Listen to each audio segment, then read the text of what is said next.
Olá, hoje nós vamos gravar a nossa sexta aula estudando o Código Civil Brasileiro. Você já deve estar aí com o código em mãos, né? E também pode acompanhar aí no seu monitor, na sua tela. Por quê? Porque o professor está disponibilizando todo o trabalho dele aí diretamente no vídeo, né? Nas nossas videoaulas. Nós estávamos falando do artigo 5º, do Código Civil Brasileiro. Lembrando vocês que o artigo 5º diz o seguinte: a menoridade cessa aos 18 anos completos. Quiser riscar, pode riscar. Quando a pessoa fica habilitada à prática de todos os atos da vida civil. Parágrafo único. Cessará para os menores a incapacidade. Aí nós falamos da emancipação legal. Pela concessão dos pais, emancipação voluntária, ou de um deles na falta do outro, mediante instrumento público, independentemente, neste caso, não é preciso de homologação judicial, ou por sentença do juiz, ouvido o tutor, se o menor tiver 16 anos completo. Emancipação judicial. O inciso 2 fala pelo casamento. O 3, pelo exercício do emprego público efetivo. O 4, pela colação de graus em curso de ensino superior. O 5, pelo estabelecimento civil ou comercial ou pela existência de relação de emprego, desde que, em função deles, o menor com 16 anos completos tenha economia própria.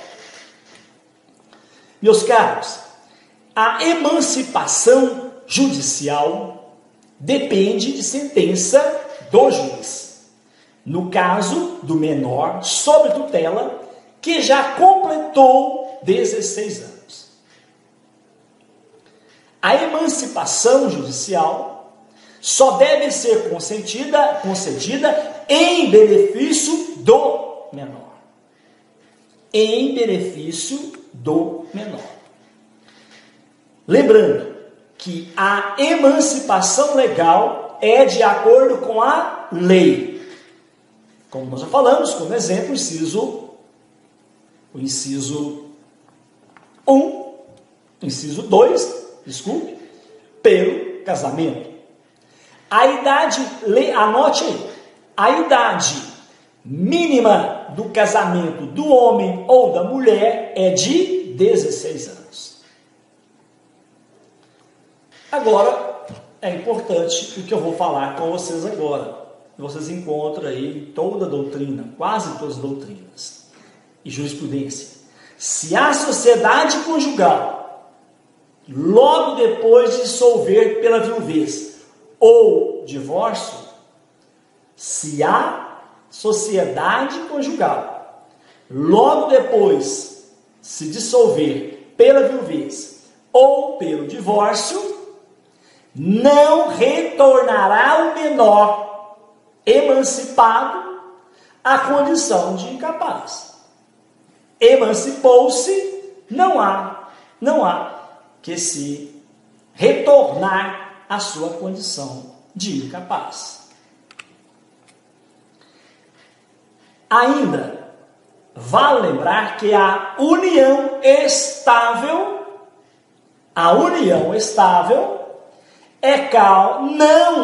não é causa de emancipação. A união estável não é causa de emancipação. Lembrando vocês que o rol que nós lemos do artigo 5º é tá taxativo. Números clausos. É taxativo. Nós vamos agora para o artigo 6º. O que nos diz o artigo 6º? A existência da pessoa natural termina com a morte. Presume-se esta, a morte, quanto aos ausentes, no caso em que a lei autoriza a abertura de sucessão definitiva. Então, a existência da pessoa natural ou física termina com o quê? Com a morte. Primeira parte. Segunda parte. Presume-se a morte quanto aos ausentes, nos casos em que a lei autoriza a abertura da sucessão definitiva. A doutrina traz para nós algumas nomenclaturas, algumas classificações de morte. A morte real é apontada como responsável pelo término da existência da pessoa natural. A primeira parte do artigo 6º. A morte real é apontada como responsável pelo término da existência da pessoa natural. A morte real ocorre com a paralisação da atividade encefálica. Como que você prova a morte real? A prova da morte real se faz pelo atestado de óbito. E a morte presumida? Meus caros, a morte presumida é aquela em que o sujeito desaparece. A morte presumida é aquela em que o sujeito desaparece sem deixar evidências. Sem deixar evidências. Ninguém sabe do seu paradeiro. Ninguém sabe do seu paradeiro. E depois de procedimentos estipulados por lei para localizar, tentar localizar essa pessoa, e passados, anotem aí, 10 anos que essa pessoa se encontra desaparecida, considera-se, neste caso, morte presumida. O que, neste caso, facilita a hora da herança, facilita a realização, a transferência da herança. Por quê, professor? Porque, nesse caso, os herdeiros poderão, a partir daí, utilizar os bens como seus. Como os bens como seus fossem. Agora, se o desaparecido retornar, ficará com o bem no estado em que se encontra. Tinha uma casa, uma fazenda e 100 cabeças de gado.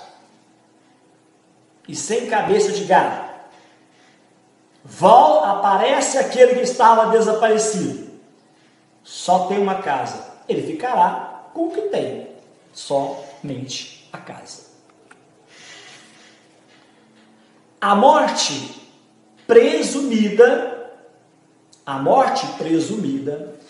com declaração de ausência, a morte presumida com declaração de ausência, artigo 6º, que nós já lemos, no caso em que a lei autoriza a abertura da sessão definitiva.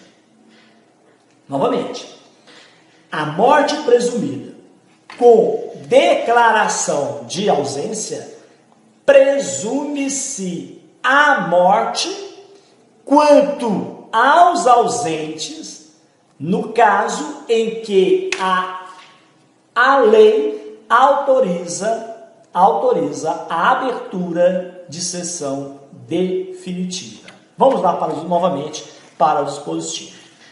A existência da pessoa natural termina com a morte real. Presume-se a morte quanto aos ausentes, nos casos em que a lei autoriza a abertura da sucessão definitiva. Agora, é importante a gente lembrar que a ausência é um estado de fato em que uma pessoa desaparece de seu domicílio sem deixar qualquer notícia. A doutrina nos traz esse conceito. Ausente é o indivíduo que desapareceu, consciente ou inconscientemente, voluntário ou involuntariamente. Quando a pessoa desaparece de seu domicílio, sem deixar notícia, sem que se saiba se essa pessoa está viva ou morta, o Código Civil ou Direito Civil regulamenta o destino dos seus bens, o que fazer com os seus bens. Que, aos poucos, com o passar das fases da ausência, passarão para o domínio dos herdeiros do ausente. Passará a fazer parte do patrimônio dos herdeiros do ausente. Em relação à presunção da morte do ausente, somente quando passar a fase da curadoria de seus bens, esta fase dura 1 ano, a sucessão provisória, que dura 10 anos, para que se possa abrir a sucessão definitiva. Só a partir desse prazo pode-se abrir a sessão definitiva. Ou se o ausente desaparecido por mais de 5 anos já tiver 80 anos de idade. Já tiver 80 anos de idade. Lembro mais uma vez.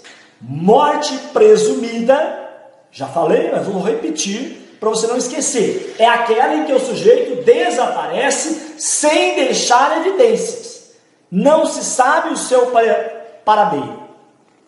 E depois de procedimentos estipulados por leis e passado mais de 10 anos, e o sujeito não retorna.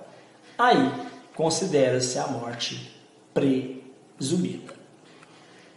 Ainda, meus caros, ainda é bom lembrá-los de que, passados mais de 10 anos, morte presumida é aquela em que o sujeito desaparece sem deixar evidências. Não sabe seu paradeiro. e depois de procedimentos legais estipulados por lei e passados mais ou menos 10 anos, e esse sujeito não retorna, considera sua morte presumida, o que facilita aí a herança. Se retornar, lembrem-se, ficará com o bem no estado em que se encontra. Lembrem-se de que a morte real é provada pela certidão extraída do assento de óbito, e a presumida é declarada em sentença judicial, que deverá ser levada a registro conforme dispõe o artigo 9º, inciso 4º. Artigo 9º, inciso 4º. Serão registrados em registro público a sentença declaratória de ausência e de morte presumida. Desculpe. A presunção da morte ocorre quando existe alta probabilidade da pessoa desaparecida, sem que haja, contudo, certeza inequívoca de seu óbito. Vês que tudo que é presumido é altamente provável, mas não constitui certeza. Não há uma morte real. Eu estou falando muito sobre a morte presumida, porque a doutrina traz muita coisa sobre a morte presumida. E é muito importante, é muito cobrada nas provas.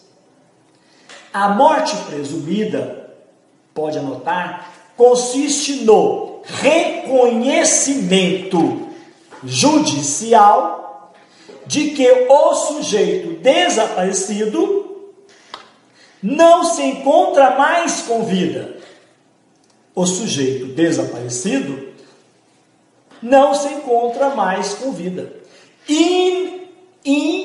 Inexistindo,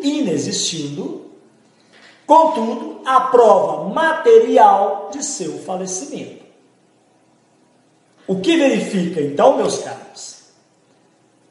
O que verifica, então, tanto nas hipóteses onde há conversão de sucessão provisória ou definitiva do patrimônio do ausente aos herdeiros. É o que diz o artigo 6º. Novamente, a existência de morte, a existência da pessoa termina com a morte.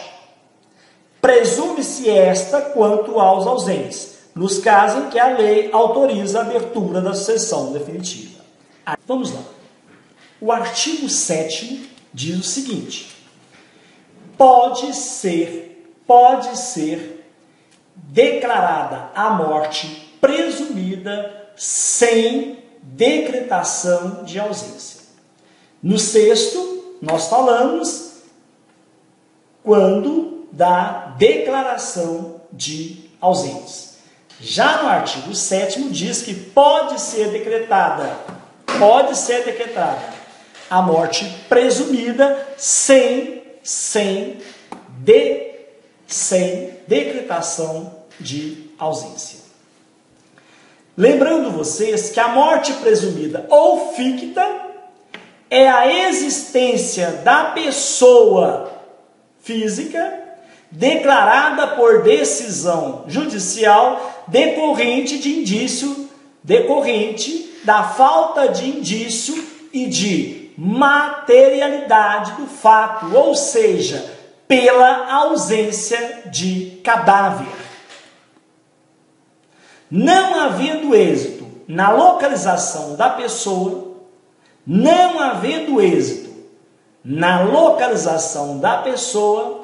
ao juiz incumbirá precisar a data provável do óbito, que trará reflexos nos negócios jurídicos e na sucessão dos bens deixados pelo desaparecido. Deixado pelo desaparecido. O inciso 1 do artigo 7º diz o seguinte: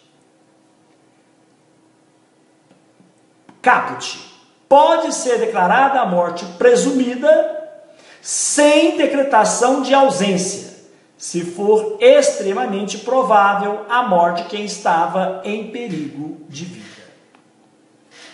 A suposição natural de que uma pessoa, ao tempo do desaparecimento, fosse portadora de grave e fatal enfermidade, suposição sem cura conhecida, não gozaria de condições orgânicas suficientes para lhe sustentar a vida, ou mesmo tivesse idade biológica bastante avançada. Novamente, acompanhe comigo. Se for extremamente provável a morte de quem estava em período de vida, que eu acabei de falar, suposição natural de que uma pessoa ao tempo do desaparecimento fosse portadora de grave e fatal enfermidade, sem cura conhecida, não gozaria de condições orgânicas suficientes para lhe sustentar a vida, ou mesmo tivesse idade biológica bastante avançada. O inciso 2 do artigo 7º nós estudaremos na aula seguinte, que é a aula de número 7. Um grande abraço, que Deus abençoe a todos nós. Continue compartilhando, continue assistindo, continue curtindo as nossas aulas. Um grande abraço, até o próximo encontro, se Deus quiser.